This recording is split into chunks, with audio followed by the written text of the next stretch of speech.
Nakakainis naman.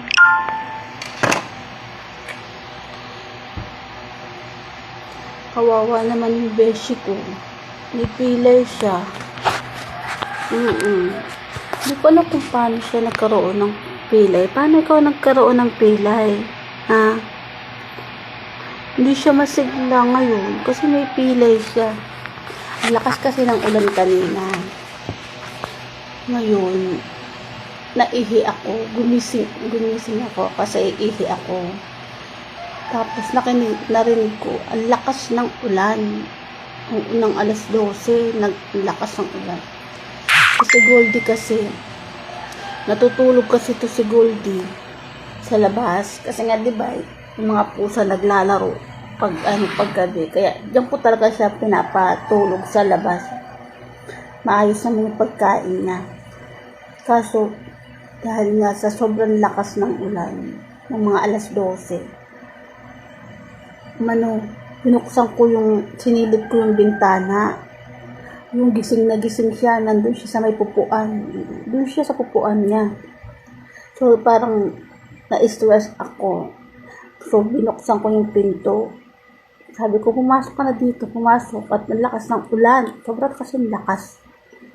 So, tumalon na agad siya. Hindi ko kasi anong problema. Kasi pagdating sa loob ng bahay, ng pinto, nagganon-ganon agad siya sa akin. Hindi ko alam kung anong gusto kong kakain o ano. Tapos, naglakad-lakad siya. Yun, napilay. Kawawa naman siya. Kaya kanina, naghanap ako ng pantali. Pinali ko siya. Hindi ko alam kung paano siya nagkapilay eh. Paano ka ba nagkapilay? Ha? Paano ka nagkapilay? Yun, nakatulog siya kanina. Ako, siguro mga alauna ako nakatulog uli. Kakasilip ko sa kanya kasi nga, dinidila-dilaan yung pilay niya. Ewan ko kung ba't ka nagkapilay eh. Ba't ka ba nagkapilay? Ha? Kawawa. Buti naman, nakatayo siya dito. Nakatalon pa naman siya dito sa may sa lamesa. Kaso, naawa ako kaya naghanap ako ng pantali. Nilagyan ko lang ng tali, pero wala akong nilagay na pang gamot. Ano ko yung gamot niya? Mahirap naman kapag nagkaroon siya ng sana hindi siya magkasakit. Sana gumaling yung kanyang gagaling din ikaw na. Gagaling din ikaw. Ha? Lalakas ka rin, lalakas. Kasi nga, sad na sad siya ngayon kasi nga mayroon siyang pilay. Kawawa naman. Sigla-sigla pa naman yan sa umaga. Kaso, gagaling din ikaw, ha? Gagaling. Kawawa naman. Naawa ako. Buti nga nagpatali sa akin. Akala ko magagalit kasi sakit na ata ng paa niya. Kala kung ito ang may